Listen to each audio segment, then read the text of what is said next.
स्वागत है आप सभी का एक बार फिर से आपके अपने YouTube चैनल रिवॉल्यूशन डिप्लोमा में। आज हम लोग जनरली स्टडी कर रहे हैं मॉस या सोम को, जो कि सिविल और मैकेनिकल ब्रांच के सब्जेक्ट है। सबसे पहले मॉस है, ये जो मैकेनिकल ब्रांच में लगता है आपका मैकेनिक्स ऑफ सॉलिड, और वही सब्जेक्ट दो चैप्टर बस डिफरेंस होते हैं। वही सब्जेक्ट हमारा लगता है सोम के नाम से सिविल डिपार्टमेंट में, जहाँ पे हम पढ़ते हैं इसको स्ट्रेंथ ऑफ मटेरियल। कहीं कहीं पे इसको मोम के नाम से भी जाना जाता है, मैकेनिक्स ऑफ मटेरियल। तो वो अलग चीज़ें होती हैं, वो सेम ही चीज़ है, बस नेम अलग अलग जगहों पे अलग अलग हो जाते हैं।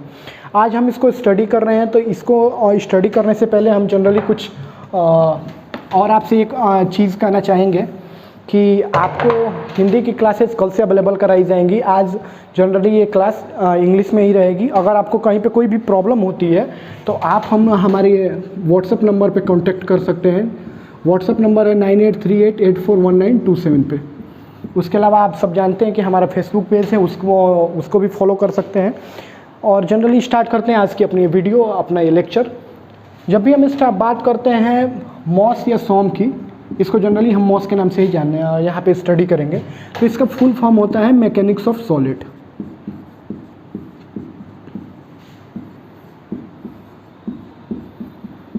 अब जैसा कि इसके नाम से ही कंफर्म होता है मैकेनिक्स ऑफ सॉलिड। मैकेनिक्स क्या है? आप में से बहुत सारे लोग, आप में से सभी ने पिछले सेकंड सेमेस्टर में एक सब्जेक्ट स्टडी किया होगा मैकेनिक्स का।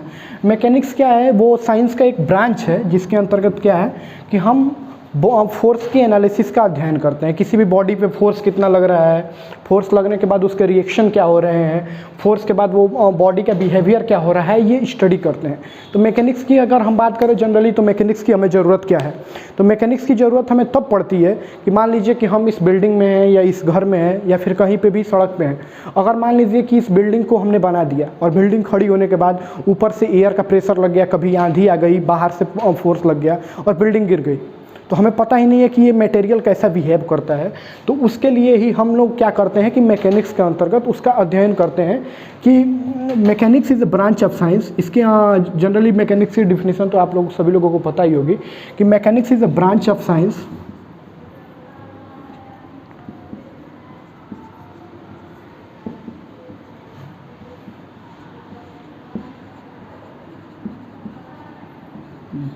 Science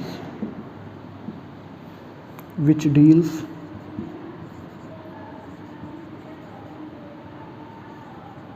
with the study of behavior of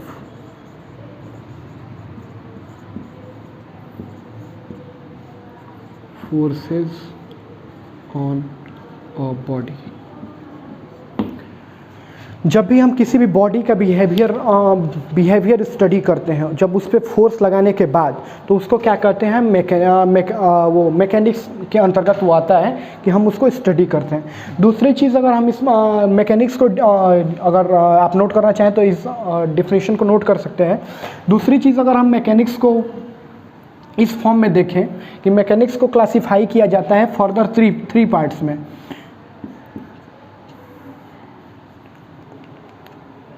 पहला है मैकेनिक्स ऑफ रिजिड बॉडी,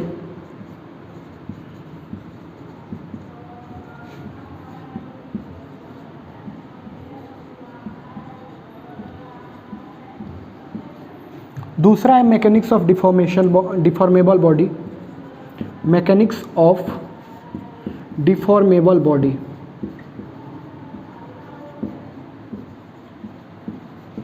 और तीसरा है आपका mechanics of fluid.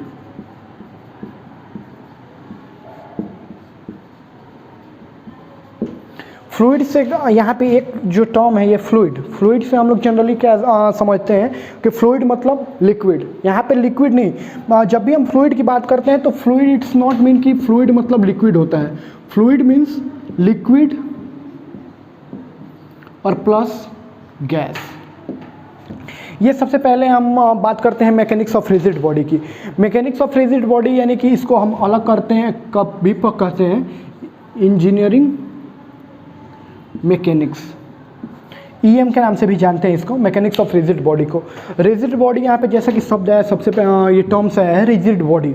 Rigid body क्या होती है, अगर इसको भोजपुरी में कहें तो होता है वो हेहर। हेयर मतलब कि क्या, रिजिड बॉडी मतलब कि वो बॉडी जो कभी भी डिफॉर्म ना हो, यानी कि इसके जो भी वो होता है, एक बॉडी होती है, उसके जो पार्टिकल्स होते हैं वो आपस में अरेंज होते हैं। अगर हम कभी भी कहीं से भी फोर्स लगाएं तो इसके जो पार्टिकल्स हैं उनके बीच में रिलेटिव मोशन ना हो, उस बॉडी को क्या कहते हैं, रिजिड बॉडी। अगर हम इसको ऐसे कहें आसान भाषा में तो क्या कहेंगे कि जैसे कि कोई ऐसा इंसान हो जिसको कि कोई चेंज नहीं कर सकता हो। जैसे कि बहुत सारे लड़के होंगे आपकी क्लासेस में जिनको टीचर चेंज करते करते करते करते परेशान हो जाते हैं, पर वो खुद चेंज नहीं होते, तो वैसे लोगों को क्या कहते हैं, रिजिड, यानी कि वो खुद चेंज कभी नहीं होना चाहते। और एक और चीज़ है कि दुनिया में कोई भी बॉडी प्योरली रिजिड बॉडी नहीं है। सारी body after some time, after some forces वो डिफॉर्म होती ही होती हैं। और दूसरी चीज़ है ये डिफॉर्मेबल बॉडी, इसी को हम कहते हैं। आप जब भी पढ़ते हैं, यहाँ स्टडी करते हैं किसी भी कभी भी, तो अगर आप देखते हैं कि ये एक बॉडी है, इसके ऊपर 10 न्यूटन का फोर्स लगाया गया और इसका मास है 10 kg, तो इसका एक्सेलरेशन हम तुरंत निकाल देते हैं। हम क्या यहाँ पे स्टडी ये नहीं करते हैं कि ये बॉडी डिफॉर्म हो रही है या नहीं हो रही है, हम यहाँ पे सीधा इसका एक्सेलरेशन निकाल देते हैं। हम जानते हैं F = ma और a = F/m, यहाँ से निकाल लेते हैं इसका एक्सेलरेशन। ये है इंजीनियरिंग मैकेनिक्स के अंदर हम इसको स्टडी करते हैं। बट अगर हम अब अपने दूसरे कंडीशन पे आते हैं डिफॉर्मेबल बॉडी के, हम ये भी तो स्टडी कर सकते हैं कि यहाँ पे फोर्स लगाने के बाद ये कभी डिफॉर्म होता होगा। बट हमारी जो दूसरी कंडीशन है मैकेनिक्स ऑफ डिफॉर्मेबल बॉडी, यानी कि इसी को डिफॉर्मेबल बॉडी वो बॉडीज़ हैं जिनके ऊपर के कुछ फोर्स लगाने के बाद ये टूट जाती हैं, ये प्रैक्टिकली एग्जिस्ट करती हैं। रिजिड बॉडी क्या है, वो एक आइडियल बॉडी है, वो कभी एग्जिस्ट नहीं करती। बट जो डिफॉर्मेबल बॉडीज़ हैं वो एग्जिस्ट करती हैं, और इसी को हम कहते हैं, यही हमारा सब्जेक्ट है सोम या मॉस। और तीसरा जो है मैकेनिक्स ऑफ फ्लूइड, ये हम लोग स्टडी करते हैं मैकेनिकल ब्रांच में 4th सेमेस्टर में, और सिविल ब्रांच में 3rd सेमेस्टर में। इसको कहते हैं हाइड्रोलिक्स। हाइड्रोलिक्स एक सब्जेक्ट होगा आपका, उसके अंतर्गत आप स्टडी करेंगे मैकेनिक्स ऑफ फ्लूइड की। सिविल में 3rd सेमेस्टर में, और मैकेनिकल के अंदर 4th सेमेस्टर में। अब हम अगर बात करें तो यहाँ पे तो एक देखते हैं, एक चीज़ को आपको टर्म को कंफर्म करने की कोशिश करते हैं।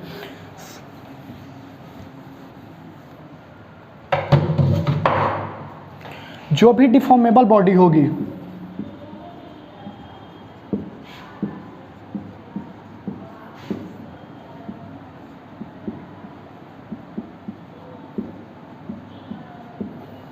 यहाँ पे डिफॉर्मेबल बॉडी जो भी होगी उस पर नेट फोर्स क्या होगा, कभी भी नेट फोर्स वो 0 होगा, और जो रिजिड बॉडी होगी उस पर नेट फोर्स कभी भी 0 नहीं होगा। हो भी सकता है और नहीं भी हो सकता है, इट्स में भी हो सकता है कभी कभी रिजिड बॉडी पे, क्योंकि आप जितना भी फोर्स लगाएं उस पर तो कोई फ़र्क पड़ता नहीं है।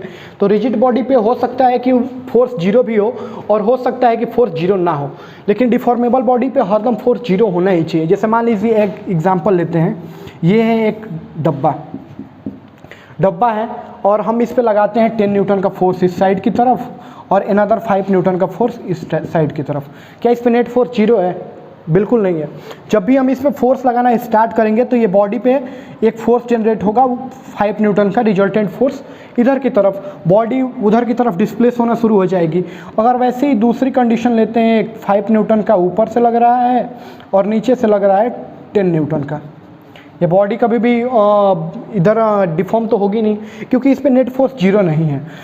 अगर नेट फोर्स 0 नहीं है तो क्या होगा बॉडी में, कंडीशन ये है कि नेट फोर्स अगर 0 नहीं होगा तो बॉडी डिस्प्लेस होना स्टार्ट होगी, यानी कि उसके अंतर्गत डिस्प्लेसमेंट आएगा कभी भी कहीं पे भी। अगर नेट फोर्स 0 हो जाए तो बॉडी क्या होगी, डिफॉर्म हो जाएगी।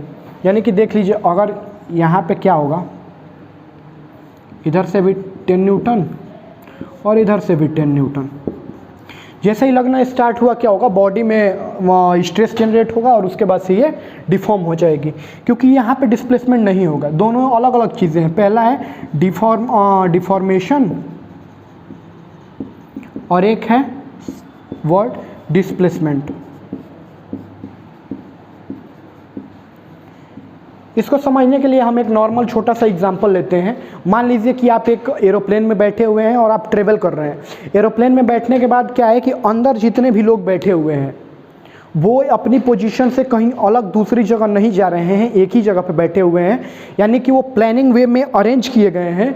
तो वो क्या है, वहाँ पे सब लोग क्या हैं कि वो डिफॉर्म नहीं हो रहे हैं, बल्कि एरोप्लेन एक जगह से उड़ के दूसरी जगह जा रहा है, यानी कि क्या हो रहा है, डिस्प्लेस हो रहा है। अगर मान लीजिए कि एरोप्लेन फट जाता है एयर प्रेशर होने की वजह से और सभी लोग इधर से उधर गिर जाते हैं, तो क्या होगा कि वो डिफॉर्म हो जाएगा और सारे लोग इधर से उधर गिर जाएंगे और एक दूसरे से अलग हो जाएंगे।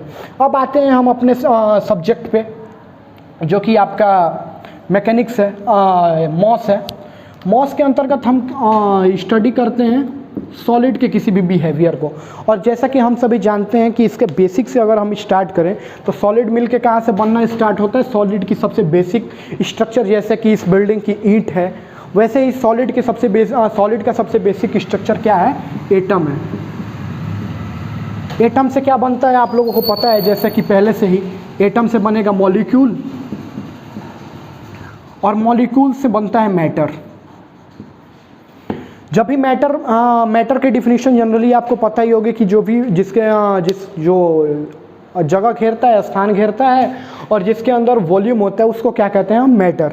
और इसमें क्या होता है कि मैटर क्या जनरली, ये भी दूसरी भी डिफिनीशन हम कह सकते हैं कि matter is made up of molecules and arrangement of matter is molecules is called matter. अब मैटर के क्या है कि अब कहीं भी हम मान लीजिए कि एक बिल्डिंग बनाने जा रहे हैं, सिविल से पढ़ते हैं, बिल्डिंग बनाने जा रहे हैं, तो उसमें क्या होना चाहिए कि हमें पता होना चाहिए कि इसमें जो ईंट लगी हुई है उसकी स्ट्रेंथ कितनी है, उस पर हम कितना लोड लगा सकते हैं, इस बिल्डिंग के ऊपर हम कितने दिनों तक रह सकते हैं। मान लीजिए कि अगर हमको ना पता चले कि ये ब्रिज कितने दिनों तक यहाँ पे रह सकता है और हम उस ब्रिज को बनाने के बाद छोड़ दें वैसे ही, और 800-900 साल बाद अगर उस पर से भारी वाहन गुजरें तो ऐसा हो सकता है कि एक बड़ा एक्सीडेंट हो जाए और सभी लोग गिर जाएं, उसमें मर सकते हैं। इसीलिए तो मैटर्स के जो जनरली प्रॉपर्टीज़ हम पढ़ते हैं तो उसमें होती हैं कुल मिला के 13 प्रॉपर्टीज़। 13 प्रॉपर्टीज़ में आज हम पढ़ेंगे 3 से 4 प्रॉपर्टीज़ को और बाकी सारे हम अगले लेक्चर में कवर करेंगे। मैटर की सबसे पहली प्रॉपर्टी होती है स्ट्रेंथ। स्ट्रेंथ जानना किसी भी मैटर की सबसे इम्पोर्टेंट चीज़ है, क्योंकि जब हमको पता रहेगा कि ये मैटर कितनी एबिलिटी है इसकी लोड सहन करने की या भार सहन करने की, तो हमको पता चलेगा कि वो मैटर कैसा मैटर है। उसके बाद से दूसरी है मैटर के बाद, स्ट्रेंथ के बाद इलास्टिसिटी, तीसरी है प्लास्टिसिटी, चौथी है डक्टिलिटी, पांचवी है मेलिएबिलिटी,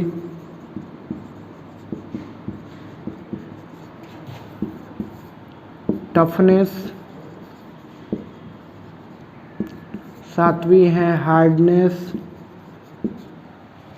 उसके अलावा आपकी 8वीं प्रॉपर्टी हो जाएगी ब्राइटनेस,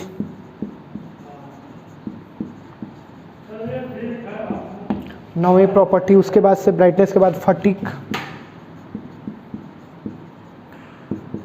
क्रीप, और उसके बाद से आपकी है मशीनेबिलिटी,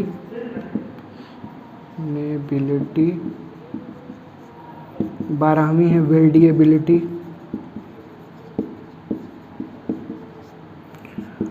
और 13वीं है आपकी machinability, weldability, strength, elasticity, plasticity, ductility, malleability, toughness, hardness, brightness, fatigue, creep, machinability, weldability, और है आपकी एक कास्टेबिलिटी।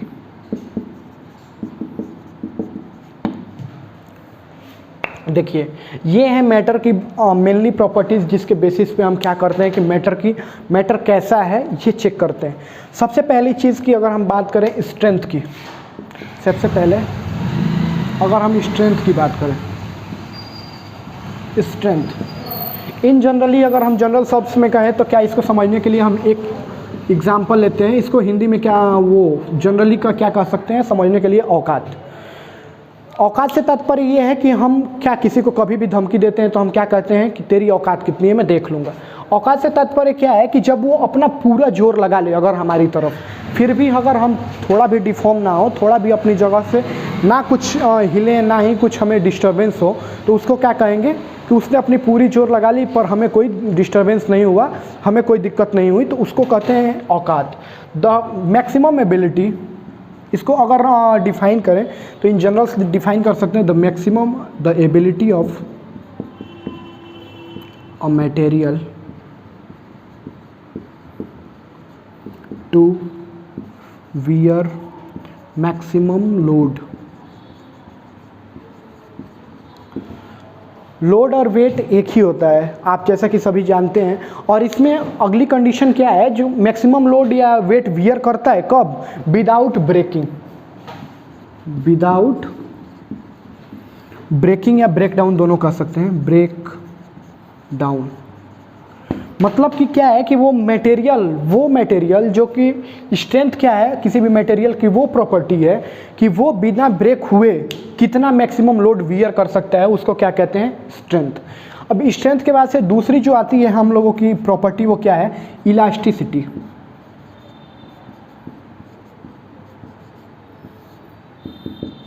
इलास्टिसिटी जैसा कि हमने पहले बताया था आपको एक बार कि इलास्टिसिटी क्या है। इलास्टिसिटी अभी जनरली बात करें तो इलास्टिसिटी से क्या मतलब है, इलास्टिसिटी से फिर वही एग्जांपल लेते हैं स्टूडेंट और टीचर वाला।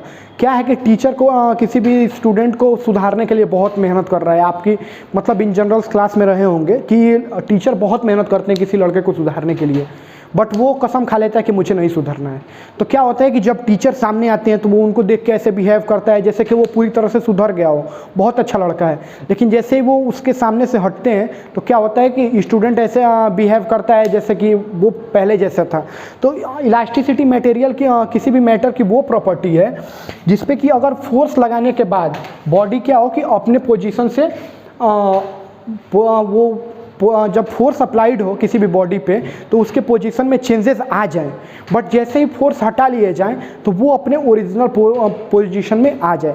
जैसे कि टीचर को देख के स्टूडेंट क्या होता है कि सुधरने का ये बिहेव करता है जैसे कि वो सुधर गया है, लेकिन जैसे ही टीचर वहाँ से हटते हैं वो ऐसे फिर से बिहेव करता है जैसा कि वो पहले था। तो वैसे elasticity is the property of material, इसकी डिफिनीशन लिखेंगे, elasticity is the property of material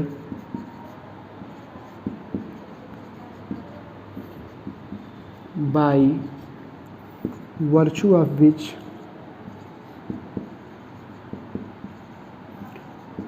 it can change its shape and size. It can change shape and size when applied any external force and it regain its original shape after removing the external force। हो सकता है कि ये वाली definition आपको किसी books में ना मिले, बट कॉन्सेप्ट क्या है वो आपको हर जगह हर बुक में मिलेगी। क्योंकि क्या है कि ये बहुत इस जो भी डिफिनीशन है उसको क्या है बहुत ही सिंपल वे में लिखने की हम कोशिश कर रहे हैं ताकि आपको बहुत आसानी से समझ में आ सके। इसको जनरली पढ़ेंगे, elasticity is the property of material, elasticity is the property of material by virtue of which it can change its shape and size. क्या है कि जब भी फोर्स लगाएंगे तो क्या होगी, बॉडी में चेंजेस आ जाएं, बट जैसे ही उस पे से फोर्स एक्सटर्नल फोर्स हटा लिए जाएं वो क्या है कि अपनी ओरिजिनल पोजीशन में आ जाए। तीसरी चीज़ हम लोग पढ़ेंगे, अगर इलास्टिसिटी की बात करें तो एक और एग्जांपल लेते हैं।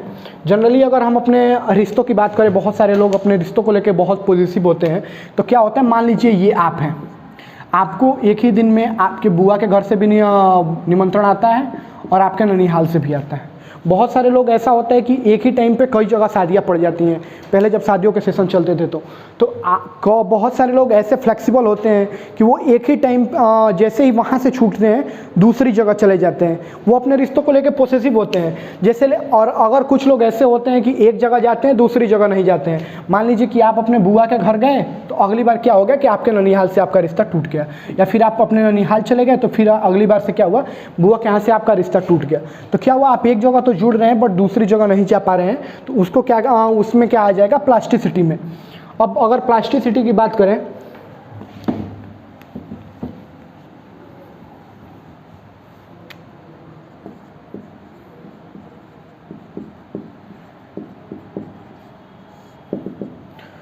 तो प्लास्टिसिटी मैटर की वो प्रॉपर्टी है जिसके द्वारा अगर भी किसी मैटर के ऊपर कोई भी एक्सटर्नल फोर्स अप्लाइड किया जाता है तो उसमें परमानेंटली डिफॉर्मेशन आ जाते हैं। जैसे कि अगर हम बात करें कि अभी टीचर और स्टूडेंट का जैसे हम एग्जांपल ले रहे थे, तो मान लीजिए कि एक टीचर बहुत सारे चेंजेस लाने की कोशिश करता है स्टूडेंट के अंदर, और काफ़ी टाइम बाद ऐसा हो जाता है कि लड़के अमूमन सुधर जाते हैं, तो उसको क्या कहेंगे कि वो हो जाते हैं परमानेंटली डिफॉर्म, यानी कि वो सुधर गए, उन्होंने अपनी पढ़ाई को लेके काफ़ी सारे मेहनत करना स्टार्ट कर दिया, उसको कहते हैं प्लास्टिसिटी। तो प्लास्टिसिटी की जनरली डिफिनीशन लिखेंगे the property of a material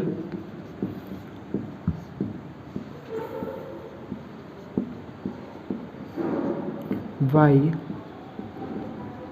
virtue of which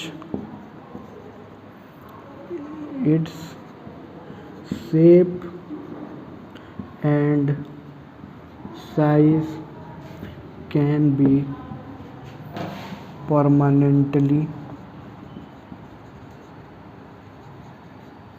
changed when we applied a external force on a body। Generally क्या होता है कि जब भी एक्सटर्नल फोर्स उसके ऊपर अप्लाइड हो, और उसकी एक और चीज़ है, सबसे पहली चीज़ क्या है, एक अगर किसी भी बॉडी का नॉर्मली डायग्राम लेते हैं, स्ट्रेस और स्ट्रेन डायग्राम, तो क्या होता है कि एक बार सीधा जाता है और फिर ऐसे होकर डिफॉर्म हो जाता है। ये क्या है, ये हमको शो करता है इलास्टिसिटी, और ये वाली जो मैक्सिमम पॉइंट होती है उसको इलास्टिक लिमिट कहते हैं। कभी भी ये एक चीज़ नोट करना बहुत ही इंपॉर्टेंट है कि इलास्टिक लिमिट के अंदर जब भी फोर्स लगाए जाएंगे किसी भी बॉडी के ऊपर, तो उसके शेप में क्या होगा, वो शेप अपना रीगेन कर लेगी, यानी कि वो जैसे ही उसको छोड़ा जाएगा फिर वो अपने ओरिजिनल शेप में आ जाएगी।